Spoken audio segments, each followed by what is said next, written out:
Yashodanandana Vraja Janaranjana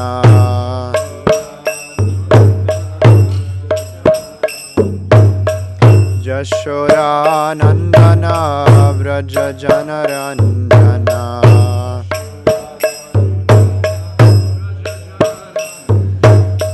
Yamunatihira Vanachari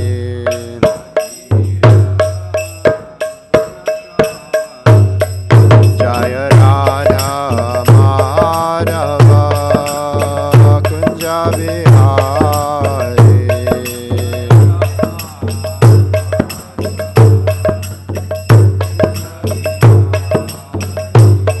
Jaya Radha Madhava Kunja Vihari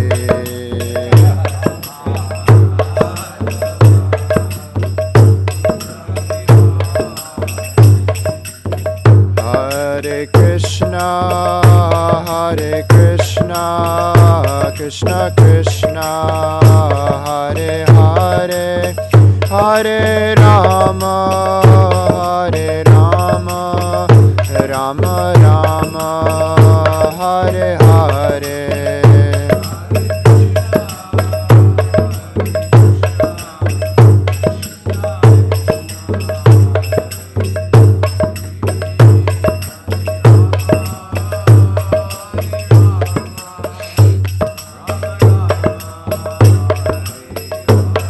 Hare Krishna, Krishna Krishna, Hare Hare, Hare Rama,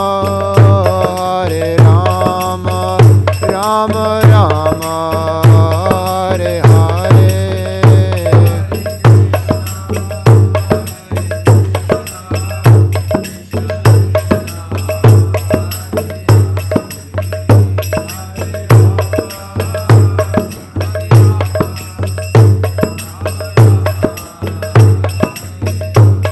Hare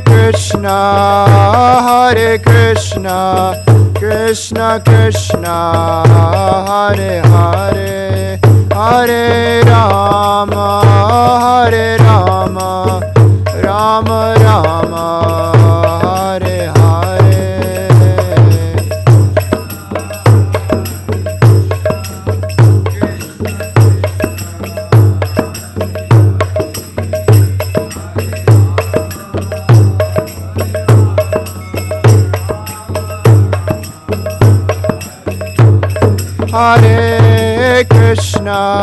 Hare Krishna, Krishna Krishna, Hare Hare, Hare Rama,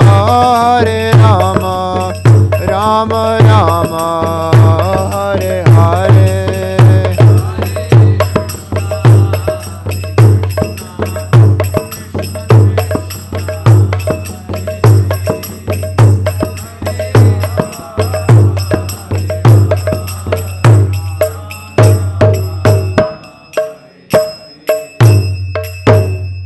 Jai Vishnupad Paramahamsa Parivrajak Acharya Shotara Satashi Shriman. His Divine Grace A.C. Bhaktivedanta Swami Srila Prabhupada Ki Jai.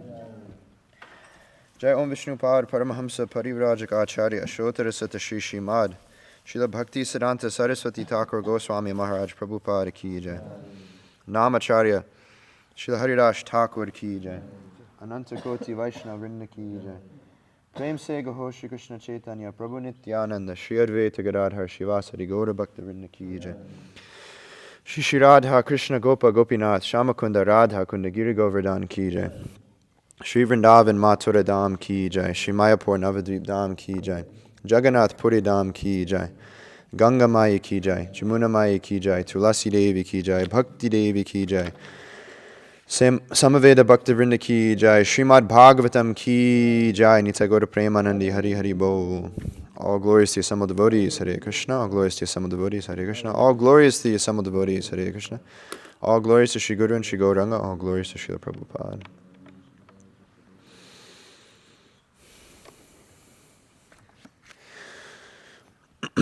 Om Namo Bhagavate Vasudevaya. Om Namo Bhagavate Vasudevaya. Om Namo Bhagavate Vasudevaya. Reading from the third canto of Srimad Bhagavatam, 9th chapter, titled Brahma's Prayers for Creative Energy. Text number 40. Yaha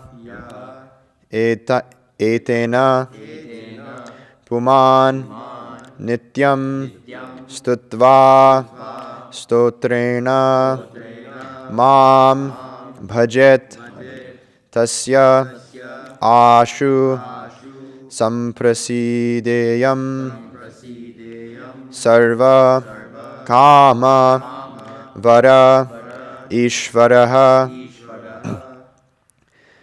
ya etena puman nityam ya etena puman nityam stutva stotrena mam bhajet Stutva stotrena mam bhajet tasyashu samprasideyam tasyashu samprasideyam sarvakama vareshvaraha sarvakama vareshvaraha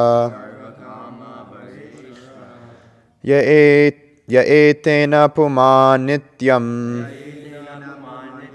stutva stotrena mam bhajet tasyashu samprasideyam sarvakama vareshvaraha ya etena puman nityam Stutva stotrena mam bhajet tasyashu samprasideyam sarvakama vareshvaraha. Please chant. Yetena puman nityam Stutva stotrena mam bhajet Tasyashu samprasideyam sarvakama vareshvaraha Yetena puman namam bhajet Tasyashu samprasideyam sarvakama vareshvaraha Ya etena puman nityam Stutva stotrena mam bhajet Tasyashu samprasideyam Sarvakama vareshvaraha Yetena puman nityam Stutva stotrena mam bhajet Tasyashu samprasideyam Sarvakama vareshvaraha. Mataji. Yetena puman nityam Sutva stotrena mam bhajet Tasyashu samprasideyam Sarvakama vareshvaraha. Yaha, anyone who etena, by this, puman, human being, nityam, regularly, Stutva, praying. Stotrena, by the verses. Mam, me. Bhajet, may worship. Tasya, his. Ashu, very soon. Samprasideyam, I shall fulfill. Sarva, all. Kama, desires. Vara, Ishvaraha, the Lord of all benediction. Translation and purport by His Divine Grace, A.C. Bhaktivedanta Swami Srila Prabhupada. Translation. Any human being who prays like Brahma and who thus worships me shall very soon be blessed with fulfillment of all his desires, for I am the Lord of all benediction. Purport. These prayers offered by Brahma cannot be chanted by anyone who desires to fulfill his own sense gratification. Such prayers can be selected only by a person who wants to satisfy the Lord in his service.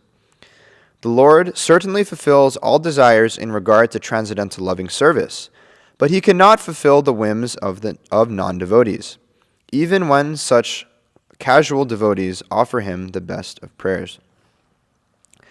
Om Jnana Timirandasya Jnananjana Shalakaya Chakshurum Militam Yena Tasmai Shri Guruve Namaha Shri Chaitanya Manobhishtam Stapitam Yena Bhutale Swayam Rupa Kadamahyam Dadati Svapadantikam Vandeham Shri Guru Shri Yutaf Parakamalam Shri Gurun Vaishnavangscha Shri Rupam Sagrajatam Sahagana Raghunatam Vitam Tam Sajivam Sarvetam Savadutam Parijana Sahitam Krishna Chaitanya Devam Shri Radha Krishna Padan Sahagana Lalita Shri Vishakam Vitamscha He Krishna Karuna Sindho Dinabandhu Jagatpate Gopesha Gopika Kantha Radha Kantha Namostute Tapta Kanchana Gaurangi Radhe Vrindavaneshwari Vrishabhanu Sute Devi Pranamami Hari Priye Vanshakalpatarubhyascha kripa sindhubhyevacha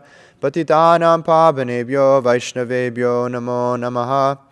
Namo Om Vishnupadaya Krishna Prishthaya Bhutale Shrimate Bhakti Vikasa Swaminiti Namine. Namo Om Vishnupadaya Krishna Prishthaya Bhutale Shrimate Bhakti Vedanta Swaminiti Namine. Namaste Sarasvate Deve Gauravani Pracharine Nirvishesha Shunyavadi Paschatya Deshatarine. Jai Shri Krishna Chaitanya Prabhu Nityananda Shri Advaita Gadadhara Shivasari Gaura Bhaktivinoda. Hare Krishna Krishna Krishna Hare Hare Hare Rama Rama Rama Hare Hare.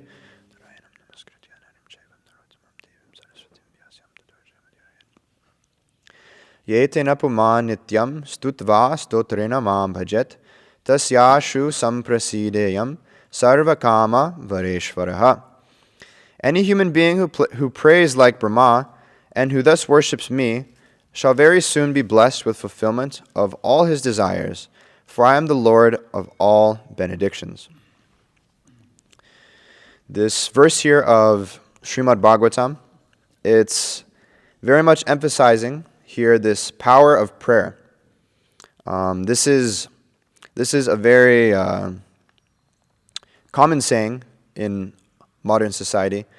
There's this idea that there's higher forces, higher energy, higher beings than us, and people understand that by praying and asking these higher beings or higher energies, as people think of them, then they'll be able to achieve their desires. They'll be able to get what they are hoping for. And this exists in a multitude of different fashions. We see people pray for so many things, right? People pray for wealth. People pray for children. That's one thing that's very common. People who can't have children, they pray to God that they can get some children. There's this common prayer in the Christian tradition. Please give us this day our daily bread. Right? They're praying for daily bread. Some people say that daily bread means knowledge, but in the only one specific person has ever said that. One very famous prince here in America, but these people and people in general, we almost have this natural tendency to pray. And so many people, they're praying for so many different things.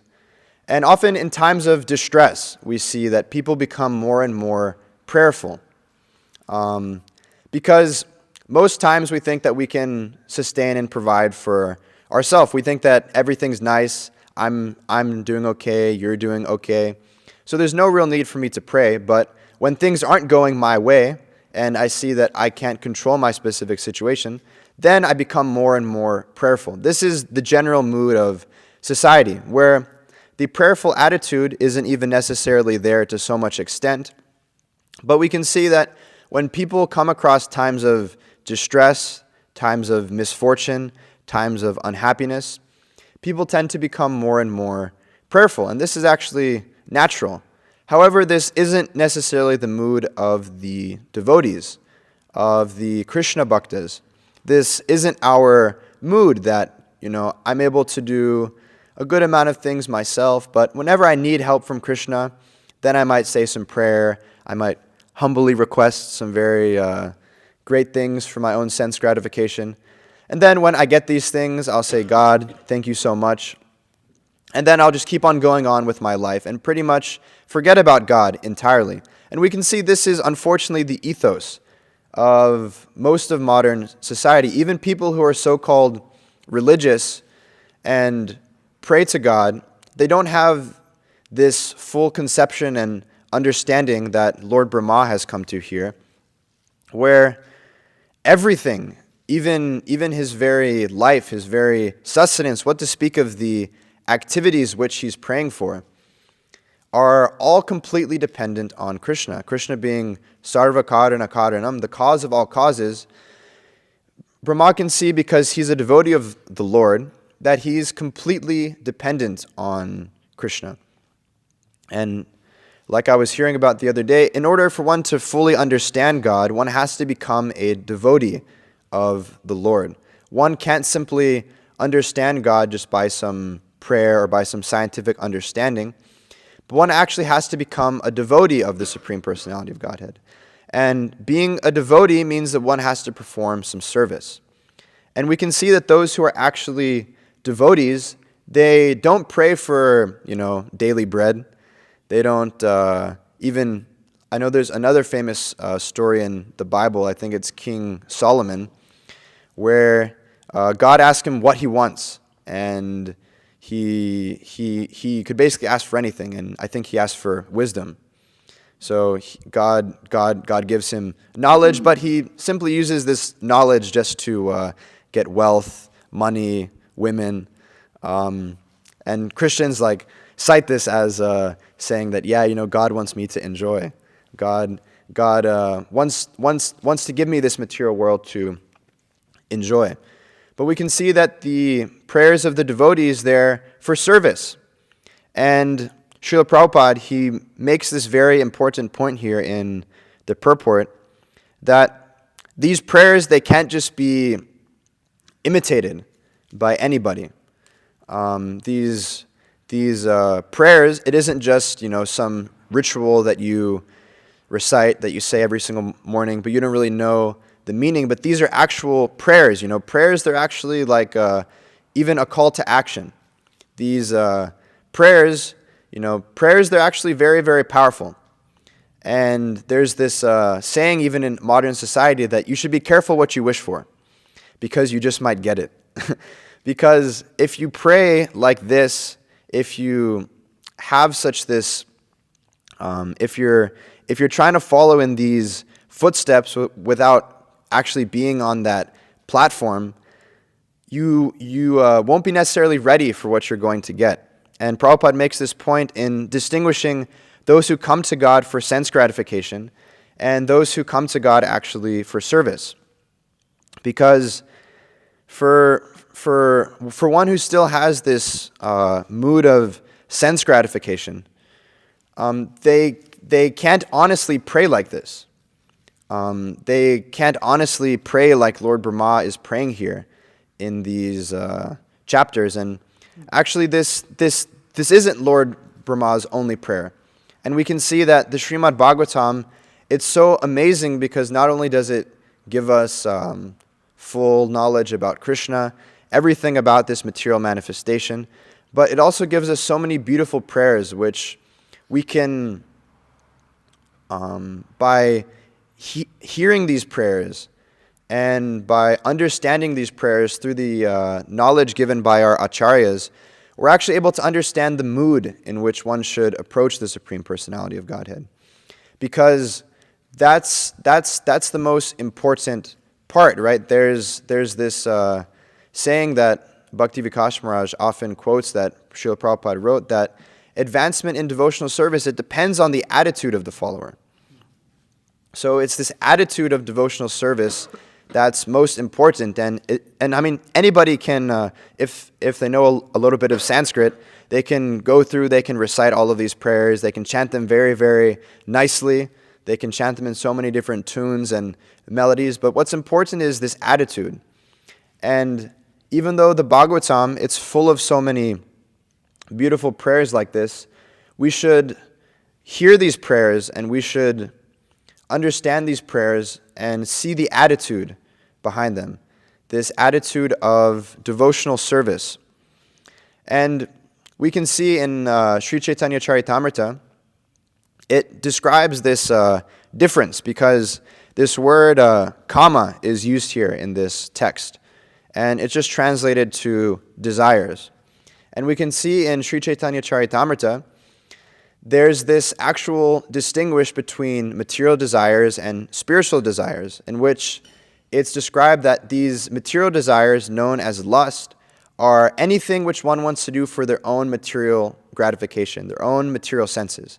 But anything to please the senses of Krishna, anything done just for the service of God, is considered to be love. So we can see that this kama, this desire, it isn't this material desire for sense gratification, which Srila Prabhupada condemns here in his purport, this sense gratification which is prayed for by the non-devotees, but it's this prayer and this attitude that everything I'm doing, it's for the service of the Supreme Personality of Godhead. And when we're praying, we're actually praying for this service. And one might think that, these prayers of Lord Brahma, they might seem to be very high. They might be saying that, Lord Brahma, his body itself is completely made out of intelligence. He's able to recite such beautiful prayers. So, and Prabhupada says that we shouldn't pray like this. And we should be very careful to pray like this if we don't have the proper attitude. So one might say, okay, Brahma is praying like this. Maybe I can find some compromise. Maybe I can find some halfway in between prayer. Brahma, he's like very up here. Maybe I can go down a couple levels and see, maybe I can pray in some halfway between. So let's look at some prayers of people who came here in this material world. If you can pull up this song, Markine Bhagavata Dharma, by His Divine Grace A.C. Bhaktivedanta Swami Srila Prabhupada, we can see the attitude of devotees and their prayerful attitude. People might give the excuse, this is Lord Brahma. Lord Brahma is praying like this, but we can see this attitude here in these prayers of Srila Prabhupada, where I'll just read through some English here, because my pronunciation isn't so great. But my dear Lord Krishna, you are so kind upon this useless soul, but I do not know why you have brought me here. Now you can do whatever you like with me. But I guess you have some business here. Otherwise, why would you have brought me to this terrible place? Most of the population here is covered by the material modes of ignorance and passion. Absorbed in this material life, they think themselves very happy and satisfied, and therefore they have no taste for the transcendental message of Vasudeva. I do not know how they will be able to understand it. But I know your causeless mercy can make everything possible, because you are the most expert mystic. How will they understand the mellows of devotional service? O Lord, I'm simply praying for your mercy, so I will be able to convince them about your message. All living entities have come under the control of the illusory energy by your will, and therefore, if you like, by your will they can also be released from the clutches of illusion. I wish that you may deliver them. Therefore, if you desire their deliverance, then they will only be able to understand your message. The words of Srimad Bhagavatam are your incarnation, and if a sober person repeatedly receives it with submissive and oral reception, then he will be able to understand your message. And further on, Srila Prabhupada even prays that, I'm simply like a puppet in your hands. Make me dance, make me dance, make me dance as you like. So we can see that these are such high prayers that Srila Prabhupada, he isn't asking anything even for his own personal benefit, for his own personal satisfaction. He isn't even asking for any mukti, any liberation, but he's simply asking the Lord that, please, you use me as an instrument. You kindly engage me in this devotional service, and by your mercy only, these people can be convinced about Krishna consciousness. That these people, they can come out of these modes of passion and ignorance and actually become devotees of Krishna. And this is something very high to pray, actually, that just simply make me a puppet in your hands. Right? Who can say that they can actually pray like this? We might be able to chant and recite these prayers, but to actually mean these things, it's actually something very, very high, to actually want to simply act as an instrument in the hands of the Supreme Personality of Godhead. So those people might say that, Srila Prabhupada, he's very senior, he's very learned in the process of devotional service. What about some children? What about some people who haven't lived such a long life? And you can pull up Srimad Bhagavatam 4.9.17, in where we have the prayers of Dhruva Maharaj, who is just a young boy. He hasn't lived so much of his life, I guess you could say, but still he's able to offer such beautiful prayers to the Supreme Personality of Godhead. 4.9.17. You can go to the English here. That, my Lord, O Supreme Lord, you are the supreme personified form of all benediction. Therefore, for one who abides in your devotional service with no other desire, worshipping your lotus feet is better than becoming king and lording it over a kingdom. That is the benediction of worshipping your lotus feet.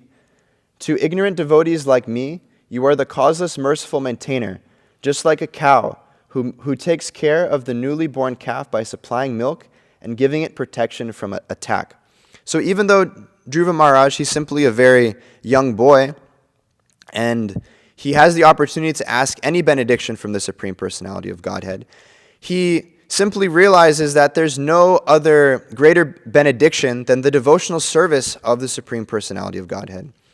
And with this attitude, he's understanding that, oh Lord, you can offer me any kingdom. You can give me a kingdom greater than that which even Lord Brahma here has. We're hearing these prayers of Lord Brahma, and Dhruva Maharaj, he has the opportunity to get a kingdom even greater than that of Lord Brahma. But he's simply asking, oh Lord, please engage me in your service, whatever that may be. It isn't that, make me a king and give me a nice palace, and then only I can serve you. Give me a nice, comfortable situation, give me some servants, give me some wealth, give me some of this, and then I can serve you. But Dhruva Maharaj, he's simply asking, oh Lord, just let me serve you. Just let me serve your lotus feet. And then we can also see here, there is another famous child devotee who offers prayers to the Supreme Personality of Godhead. If you could pull up 7.9.43, these are some prayers by Prahlad Maharaj, who, even though he was also a very young child, he was able to offer such beautiful prayers in which he says, O best of the great personalities, I'm not at all afraid of material existence, wherever I stay, I am fully absorbed in thoughts of your glories and activities. My concern is only for the fools and rascals who are making elaborate plans for material happiness and maintaining their families, societies, and countries. I'm simply concerned with love for them. And then you can also pull up 7:10:7. This is a famous verse which we chant almost every day. O my Lord, best of the givers of benedictions, if you at all want to bestow a desirable benediction upon me, then pray from your Lordship that within the core of my heart there be no material desires. So Prahlad Maharaj, he's just praying for the benefit of the whole world. And this is the mood of a preacher of Krishna consciousness. That, in 76 and 77, Srila Prabhupada, he was giving Bhagavatam classes on these chapters of Srimad Bhagavatam, and His Holiness Bhakti Vikas Maharaj recounts that Srila Prabhupada, he was in the mood of Prahlad Maharaj here, where he was simply, how to even describe, simply so much caring for the welfare of the whole world, and so much wanting the deliverance of all these fallen conditioned souls, that he was doing whatever it could possibly take, no matter what his external circumstances were, being fully focused in the service of Krishna to spread this Krishna consciousness and give it to all these misfortunate people who are just consumed with material life, going from place to place, center to center, just spreading Krishna consciousness all over the world. And this prayer by Prahlad Maharaj here, it might seem very nice to say that within the core of my heart there be no material desires. And even we often say like this, but it's actually a very high platform to have not even a tinge of material desires within one's heart. And having no material desires means living like Prahlad Maharaj, where he was being beaten, he was being burned in hot oil, he was being thrown off a cliff. And he was completely fine. He was just completely fixed that the Supreme Personality of Godhead is always here with me, and He'll protect me. He'll maintain me through all of these external circumstances. So this here is the mood of Prahlad Maharaj, showing one who has no material desires within their heart and who only cares about sharing Krishna consciousness with everybody else. So now, okay, even children, we can see they're able to offer such high prayers. What about animals, right? We can see that human beings, they can offer such nice prayers. But what about animals? Maybe I can offer some prayers said by some animals, right? You can pull up Bhagavatam 8:3-25.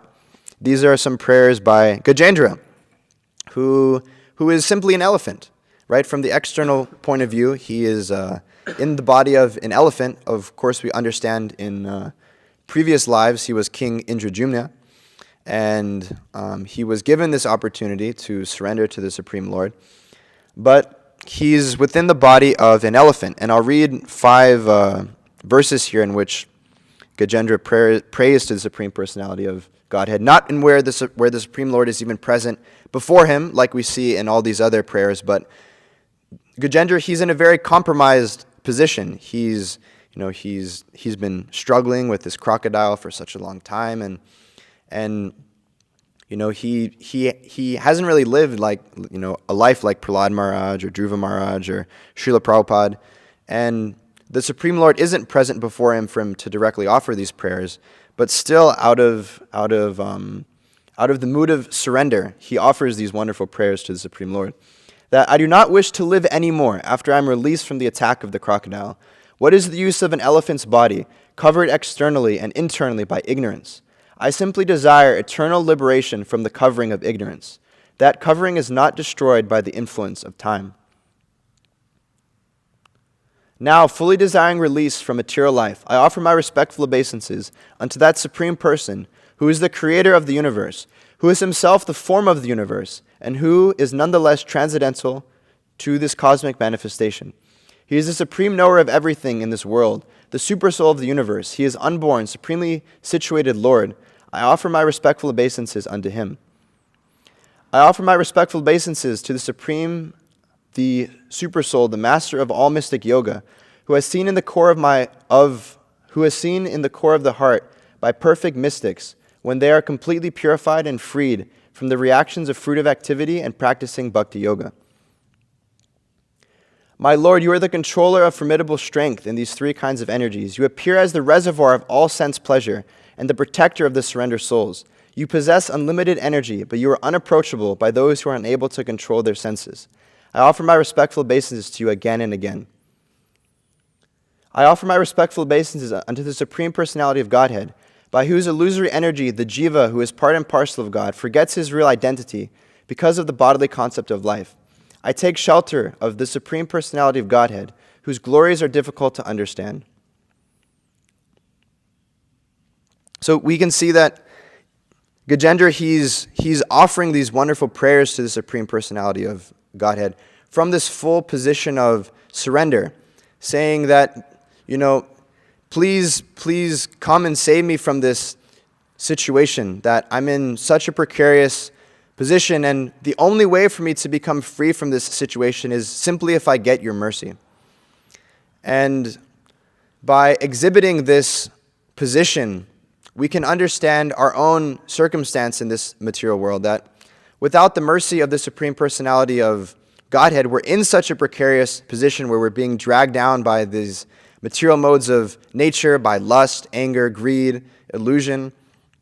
And we should pray to the Supreme Personality of Godhead, even if we don't see him before us, even if we haven't realized him within our own hearts, even if we aren't even such advanced and great personalities, but we should pray to the Supreme Personality of Godhead to free us from this situation, not so we can then go and enjoy material life, but that we don't care what happens. Gajendra says that he wishes that this material body that he has just be completely finished after being saved, so he can have a better situation to serve the Supreme Personality of Godhead. So we should be able to learn from these prayers that we're hearing. And even there's even more, right? The Bhagavatam is full of prayers. I'll go through two more kinds of prayers. There's the famous prayers of Queen Kunti. You can pull up 1:825 here. This is very spoken on verse, very much quoted verse here. I'll just read the English here. I wish that all those calamities would happen again and again, so that we could see you again and again. For seeing you means that we no longer see repeated births and deaths. So even though Queen Kunti, she had to undergo so much tribulation, so much difficulty, she's still praying that these situations may happen to her over and over and over again, because she was understanding that in these more distressful situations, it's easier for her to remember the Supreme Personality of Godhead. Who can actually pray like this? All of these prayers, who can actually pray like this? And we have in the Shikshastakam of Sri Chaitanya Mahaprabhu, Ashlishyava padaratam penastumam, adarsanan marmahatam korotuva, yatatata va vidadatu lampato, mat prana natastu sa eva naparaha.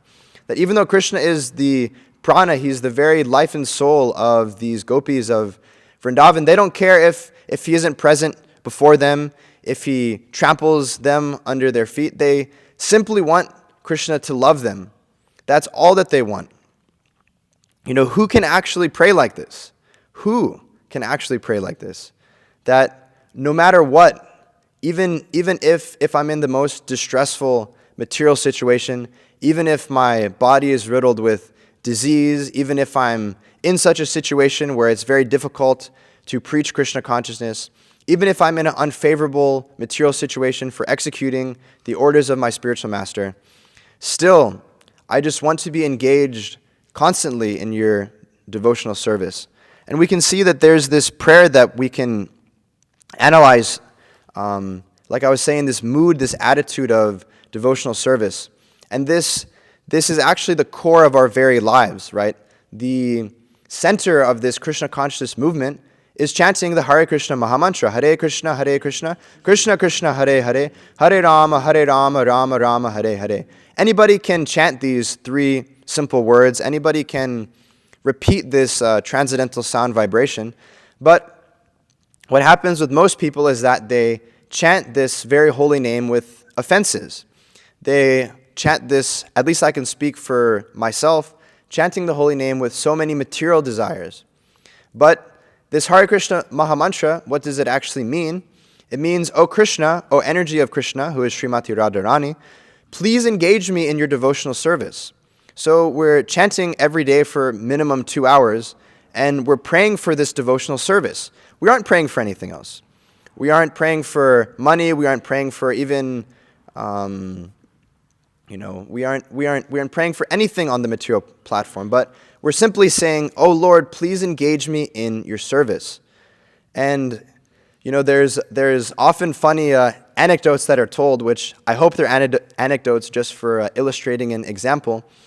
But these examples are given where it's like, "Oh Prabhu, I can't do service right now because I have to chant," or yeah, Prabhu, like I would do service, but I have so many other things that I have to do. I have to like take my nap, I have to do this, I have to do that. But we can see that the point of our chanting is actually to engage in devotional service. It isn't that, I have to chant 3,000 rounds every single day, so I can't engage in devotional service. Of course, there are devotees who are on that level, like our own Namacharya, Haridas Thakur. But we can see that the Guru, the spiritual master, they have given us so much service to do, right? If we can see in these prayers by Srila Prabhupada that if Krishna wants, he can make the whole world Krishna conscious. He can awaken that Krishna consciousness within everybody. But the Lord is so kind that he gives us so much service to do, right? If we see every day, it's actually pretty inconceivable that every day we're doing so much service, every day we're doing so much cleaning, we're doing so much book distribution, we're editing and producing so many books, but still there's unlimited service to do every single day. There's like no end where it's like, okay, yeah, you can like look around and be like, yeah, I think all of the service in the whole world has been done, right? There's unlimited service. Krishna has given us more and more service to do every single day.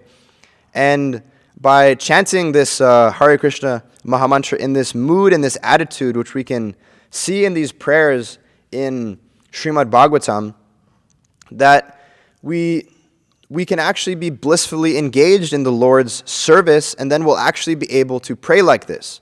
Why is that? Because devotional service, and chanting this Hare Krishna Mahamantra, it cleanses this mirror of the heart, right? This Cheto Darpana Marjanam, that by engaging in chanting of Hare Krishna and by engaging in devotional service, one's heart becomes free of all these material desires.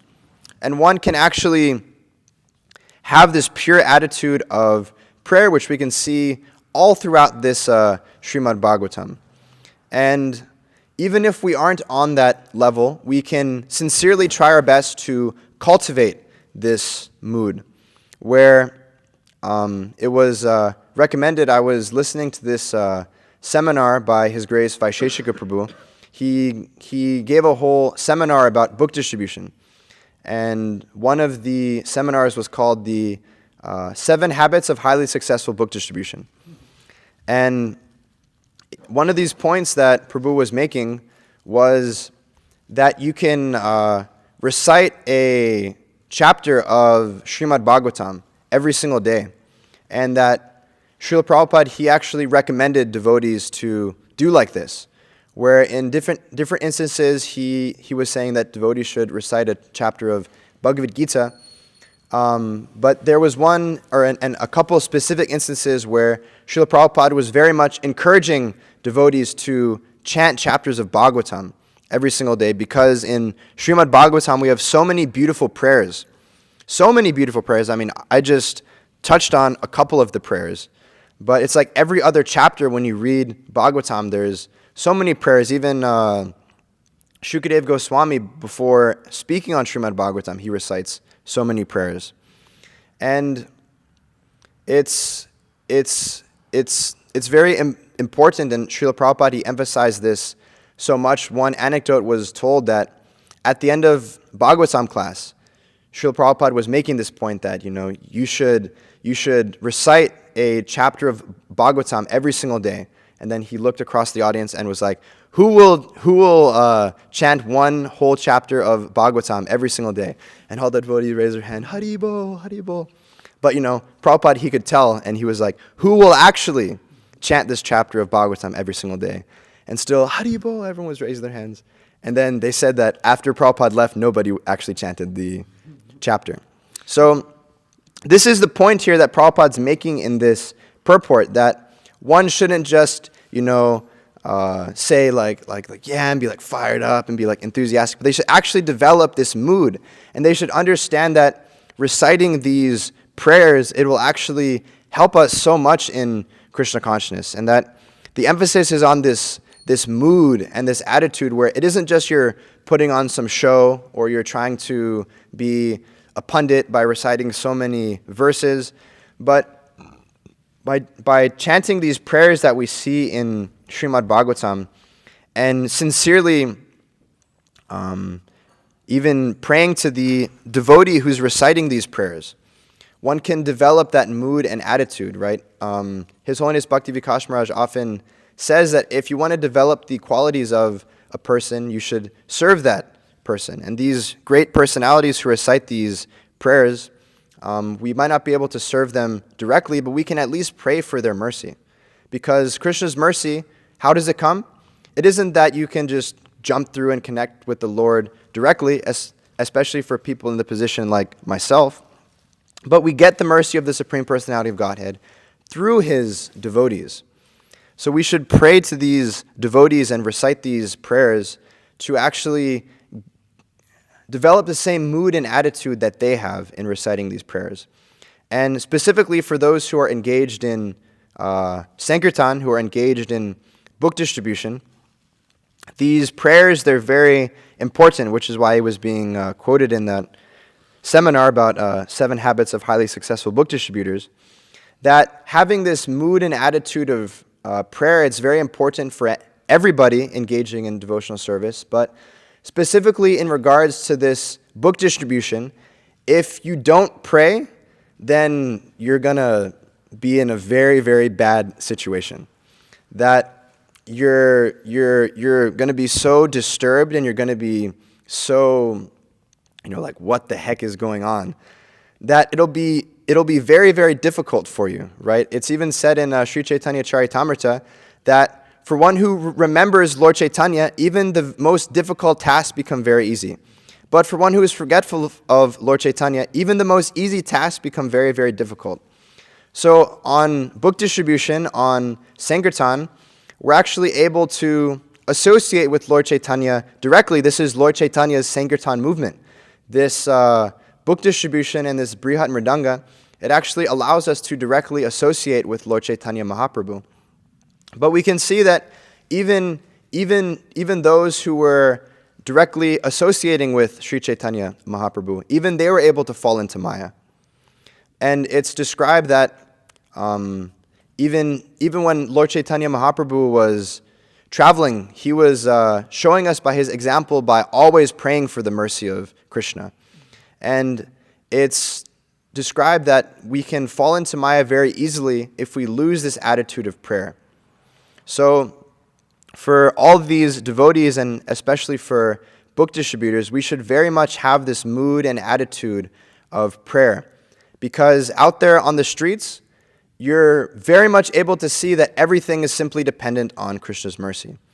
And it isn't even necessarily that, I'm suffering, and only if I get Krishna's mercy, then I'll be able to do huge. But Krishna also gives us His mercy by putting us in these difficult situations, because it'll allow us to surrender to Him even more.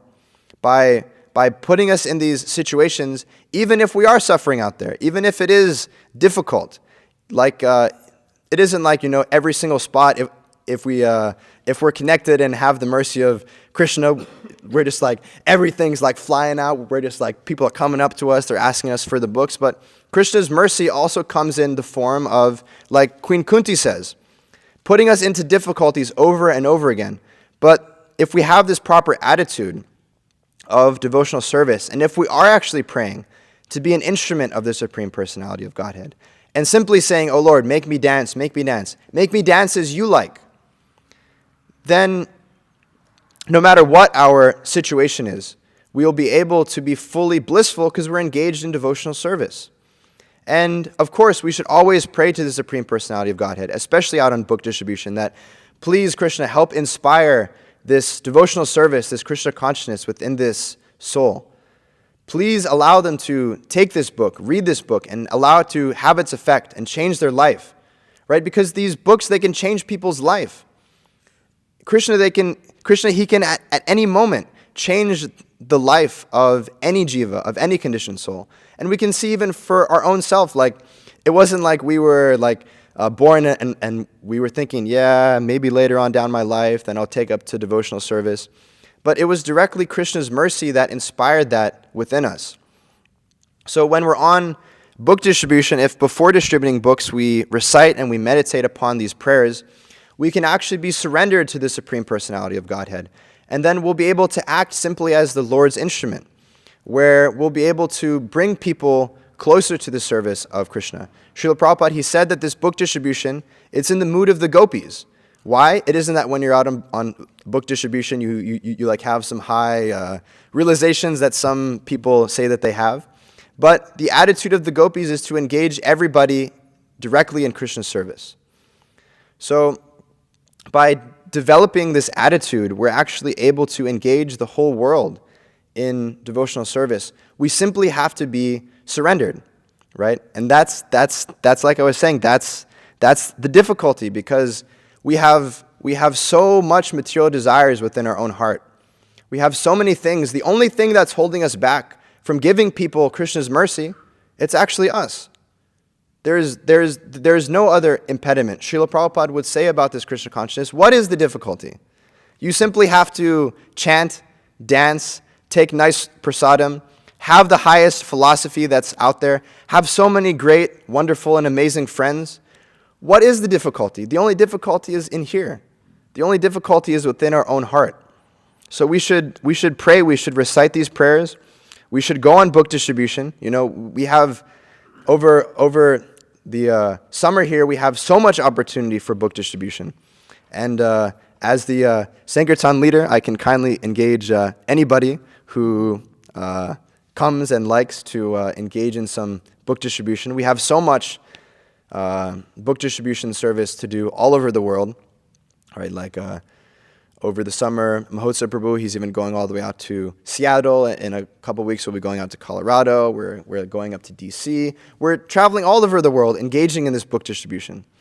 So we should chant with this mood of service. We should recite these prayers. We should engage in book distribution. We should serve the devotees, because, like I was describing, we actually get the mercy to share with others, because, right, we can't give people anything that we don't have ourselves, but we can give people that mercy by getting the mercy from the Lord's devotees. And by practicing all of these things, you know, we can actually come to this platform where we can pray like this. And I know these are all very high things, but we can come to this platform. We can actually come to this platform of devotional service where we can sincerely pray with no material desires in our heart. And we should have full faith in this process of Krishna consciousness and of devotional service, that even though these high things for us, they might seem so far away, that by engaging in this process, that it's possible. It's not only possible for us, but it's possible for anybody that we meet. So I'll end my class here. I think it's about right on time. We can have some questions, some comments, some discussion, corrections, if anybody has anything. Hare Krishna. Vishnu Chaitanya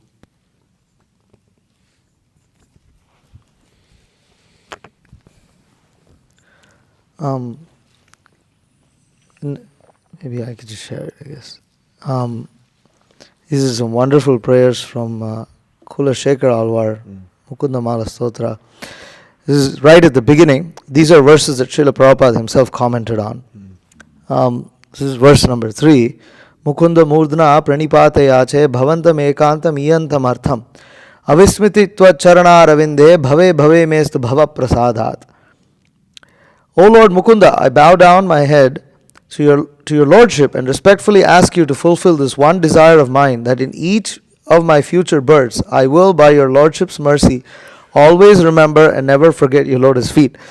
Then he says, Naham vande tava charanayor dvandvam advandva hetoho kumbi pakam gurumapi hare narakam napanetum Ramya Rama Mridutanu Lata Nandane Napirantum Bhave Bhave Hridaya Bhavane Bhavayeyam Bhavantam. Such amazing Sanskrit. O Lord Hari, it is not to be saved from the dualities of material existence or the grim tribulations of the Kumbhipaka hell that I pray to your lotus feet, nor is it my purpose to enjoy the soft-skinned beautiful women who reside in the gardens of heaven. I pray to your lotus feet only so that I may remember you alone in the core of my heart, birth after birth. Naste dharme na vasu nichaye naiva kamapabhoge yad bhavyam tad bhavatu bhagavan purva karmanurupam etat prarthyam mama bahumatam janma janmantarepi tvad padamboruha yuga gata nischala bhaktirastu. O my Lord, I have no attachment for religiosity, nor for accumulating wealth, nor for enjoying sense gratification. Let these come as they inevitably must, in accordance with my past deeds. But I do pray for this most cherished boon, birth after birth, let me render unflinching devotional service unto your two lotus feet. There's one last prayer here. Diviva bhuviva mamastu vaso narakeva narakantaka prakamam avadhirita sharadaravindav charanaute marane pi chintayami. Let me reside either in the realm of the demigods, in the world of human beings, or in hell, as you please. I pray only at the point of death I may remember your two lotus feet, whose beauty defies that of the lotus growing in the Sharat season. Amazing. Yeah, and we can, we can recite these prayers and we can pray to, King Kulashekar Alvar and actually be able to develop this mood, Yes. Thank you for sharing, Prabhu. Yeah, I have a comment and a question. Yes, you're speaking of Dhruva Maharaj. I just read briefly in the fourth canto that the Dhruva Loka is actually it's a spiritual planet, and it's interesting because this planet was already pretty much not created, but it was manifested. And Dhruva Maharaj, Lord had the will for him to dominate the pole star, and it's interesting because once he surrendered unto Narada Muni and his instructions, then the plan of Krishna started to manifest, and he attained the place that Krishna wanted him to go. Mm-hmm. So it's interesting that Krishna will have something for us, even though we don't see it yet. But when we surrender to his will, everything becomes manifest. And that's just a comment. I don't know what to. Yeah, and we can see that it isn't that we always pray to be insignificant beggars. We can see in the case of Maharaj Ambarish, in the case of Dhruva Maharaj, that they were given, and the Pandavas, Maharaj Yudhishthir, they were given such high and exalted position in material society that not just so they could enjoy and that Krishna wanted them to enjoy, but that they engaged that position in engaging others in devotional service also. So that's an important understanding as well, that it isn't that, praying to be, the dust at the Lord's lotus feet means that you should be some homeless guy walking around on the street, but that you should pray to engage everything in devotional service, because there's two attitudes when it comes to renunciation. The first understanding is that you say that, I have so many things and I give them up, I renounce them. But for one who's actually renounced, they understand that nothing belongs to me anyway. They understand that even though I might attach my name to so many things, these things aren't mine. So the way to actually renounce them is to engage them in Krishna's service. So yeah, we can follow great examples like Dhruva Maharaj, Maharaj Ambarish, Maharaj Yudhishthir. And my question was, in the whole topic of praying, you're mentioning that we pray for service and Krishna will give it to us. So undoubtedly Krishna will give us a service, but then sometimes you might feel overwhelmed. You might get so much service you feel overwhelmed. So is that feeling of feeling overwhelmed, is that necessarily a good feeling or bad? Is it bad for your devotional service? Because on one end it's like, okay, I have this anxiety to serve Krishna, but then on the other end it could be like a sense of insincerity because it's like, oh, I don't want to do all this. So like, what is the understanding of feeling overwhelmed? Yeah, I mean, it's an important balance that one has to come to. It isn't that one should think, oh, you know, I've already done enough service for today. I can go and do something else. And it isn't also that, you know, service just means, you know, engaging in some sort of manual labor either, right? We made vows to our spiritual master that we should follow regulative principles and we should chant a fixed number of rounds every single day. That's also devotional service. So it isn't that one should think that, oh, yeah, you know, I'm just like working 20 hours a day and I don't have time to chant my rounds. You should chant your rounds also because that's service. And by chanting your rounds, you can pray for more service. And also, if you just work and burn yourself out, then you'll only be able to serve for such a small amount of time. So if you use your level-headed intelligence, then you'll actually be able to understand that, you know, this is my limit, right? Parameshwara Prabhu, he also talks about that stretch zone, where you should always be stretching yourself, just enough, not so the rubber band breaks, but so you're pushing your limits more and more and more. And we can see that the more we advance in devotional service, the more that we're able to do. So with all of these understandings, we should take guidance from devotees. That's the most important. That by ourselves, we aren't really able to judge and understand because we like might be thinking, is this like super soul telling me? Is this my own mind? Is like this? Is it that? But the devotees around us, they can actually see where we're at, what our level of activity should be, and they can engage us accordingly, which is why it's so important to have the association of devotees, because the devotees, they engage us in that service. So we should be able to understand all these points and engage in devotional service, not just for 1 year or 2 years, but act in such a way where we can serve for not only this whole life, but for the rest of our existence. You know, does that answer your question enough? Yeah. Janardana-Krsna Prabhu.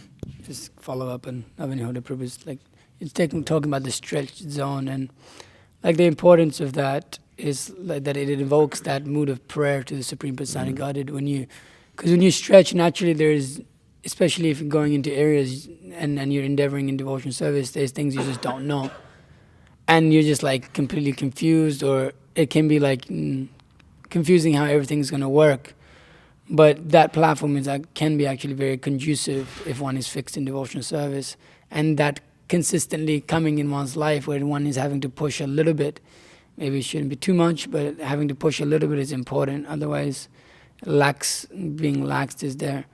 And then that mood of prayer and the mood of dependence upon Krishna can naturally kind of like go away. Therefore, the brahmacharya ashram and the brahmacharya ashram, when we enter, is really, really important, because it is a stretch zone, naturally, just to push beyond what your limitations are.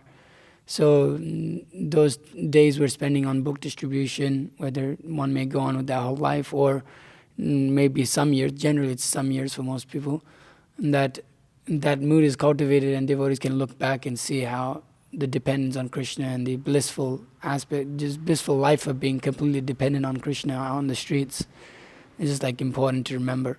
So it shapes a lot our ability to go out and distribute books and push ourselves on books to be versatile, be adaptive. All of these things that requires us to get out of our own comfort zone, and so then get used to doing that. And yeah, it's a great way to really like invoke that helpless dependence upon Krishna, and then you'll see how it transfers to the rest of your life in different ways. Okay. Thank you, Prabhu. Charan Prabhu or Abhidutta Chandra Prabhu? Prabhupada uses this term casual devotee a few times in this chapter, and it almost seems like an oxymoron, like those two words don't really like fit together. And I was thinking about like what is a casual devotee exactly? Is it like a person who follows their vows, but they like come to the temples sometimes, or is a casual devotee like someone who just watches TV and eats karmi grains, or what? I mean, how does it?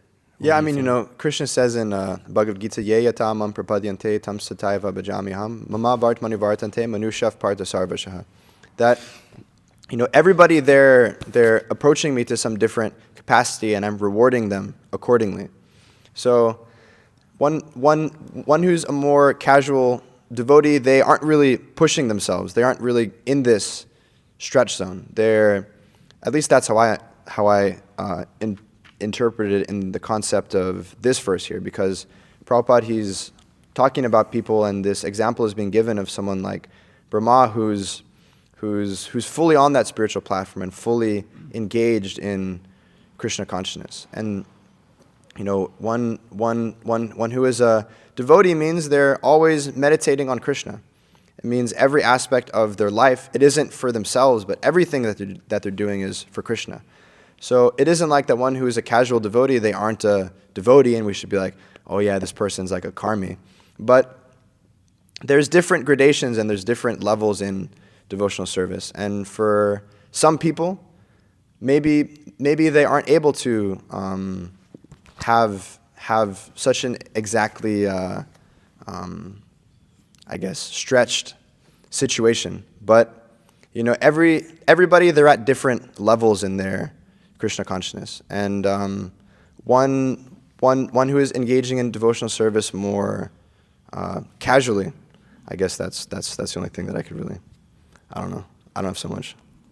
Generally, it refers to. So one who's not a casual devotee is anyabhilashita shunya, is bhakti. That jnana karma dhyanavritam. The Mishra bhaktas are called casual devotees. Karma Mishra, Jnana Mishra, Yoga Mishra. This is called casual. Whereas serious is anyabhilashita shunya. Even if he may have anarthas, but is anyabhilashita shunya bhakti. He is done executing Krishna anushilanam, bhakti ruttama. So that's the general definition. Actually, we were in a meeting with Guru Maharaj yesterday, and he was referring to a famous festival in North America where many devotees go to, and he said that most of what's being promoted there is Karma Mishra Bhakti. So, a lot could be said about that. He also said that Bhakti Mishra Karma. he also said like that.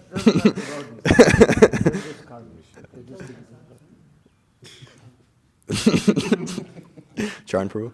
Prabhu, in terms of reciting the prayers themselves, I was wondering if one way is better than another way.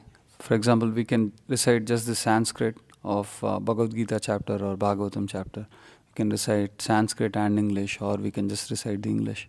I mean, it's important for us to understand the meaning of what we're chanting also.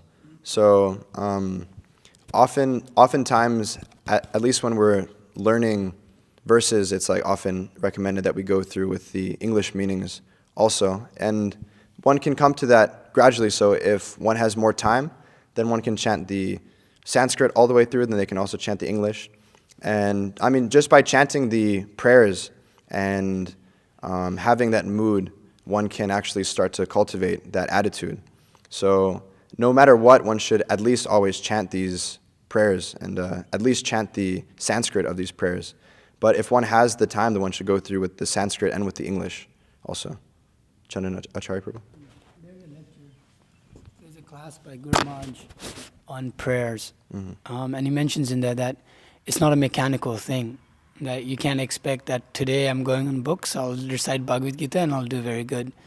The point is to imbibe that and really feel that you can, there's few book distributors do that there's a mantra that you have for yourself that you can relate to Krishna very closely on this certain that, and you can directly see how that's such an amazing verse and how it's like praying to Krishna, and one can like imbibe that as he's distributing books, and that is like that helpless. It's not a mechanical thing that just because I did recited the prayers now that I will get the mercy. It might just be a mechanical thing, and so Guru Maharaj says that there may not be so much reciprocation. So that one would actually like, nonetheless one should go on doing it, but that the desire is to like come to that point of like being able to understand exactly what you're saying, and then be able to see through the philosophy and see it deeper than just oh yeah, I'm just remembering this translation. It's actually like, oh, how is this relating to so many different things that are happening out here? So it's just like about being conscious and being actually like applying that in our lives constantly. Yeah, I mean, right. It depends on the attitude of the follower, right? And I mean, when one is on book distribution and they're meditating on these prayers, they'll really be able to see, how these things are exactly working. So we should do these things, but we should do them both hand in hand. We should understand the meanings, but like Chandan Acharya Prabhu was saying, we should understand how to apply that, and then we can actually cultivate that mood. Anything else? Mataji's, any questions? Avadhuta Chandra Prabhu. Just to add on to that, there was this, I think it was a memory of Prabhupada in Dallas at the Gurukul, and the boys were there like chanting all the shlokas, and then Prabhupada said, can you recite the meaning? And he says, you're just like puppets or parrots, or he doesn't want the mechanical thing. Yeah, I was just thinking about what you were talking about, the stretch zone, and it's like when Prabhupada was on the planet, it seems like the stretch zone was like, it wasn't even heard of, because he was telling devotees to go out, start temples in foreign areas, getting like 4 hours of sleep. It seems like when you're in association with pure devotee, that stretch zone becomes more elastic. And even like yesterday, we were doing books, and it's like I was only out there for like 2-3 hours. I'm feeling really tired. But like during the marathon, you're going on for like 10 hours a day. So it's interesting how it's like on one day you're feeling tired on books for like an hour and a half, but then you're going out for 10 hours a day. So this stretch zone is like it's not even like quantifiable sometimes. It's just like when the mercy comes, and that stretch zone is just like it's longer and longer. Yeah, and I mean, devotees they're able to experience that too. I know he won't want me to glorify him, but I was with Chandan Acharya Prabhu, and we were in Gatlinburg for the marathon, and for a lot of devotees here, they know that Gatlinburg is not an easy place to distribute books. But Chandan, he went out there, and we were going out for like 10-hour days, I think, and it was like cold. It was freezing. It was cold, and Chandan, he has like a very skinny and thin body, and he has this Raynaud, so his like fingers like lose blood flow. But he was out there, and no matter what the situation was, he was like talking to everybody. And I think there was like a span of half an hour. He did like 5 saptas in like half an hour. I was like shocked. I was like so amazed, So we can see that we have to push ourselves. We have to push ourselves.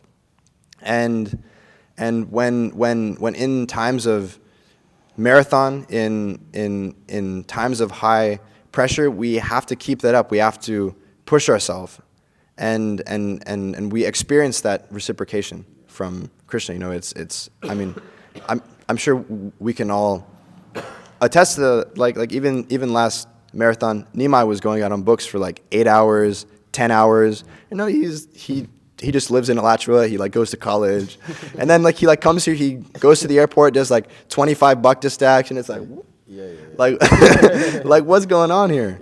So yeah, when we're in that fire, we're like able to really feel it, and we should always want to push ourselves to do more and more and more. We should never be content, So yeah, I thank you for bringing up that point, Prabhu. Anyway, I think it's time now. So. Srimad Bhagavatam ki Jai. Jai. Shri Prabhupada. Jai.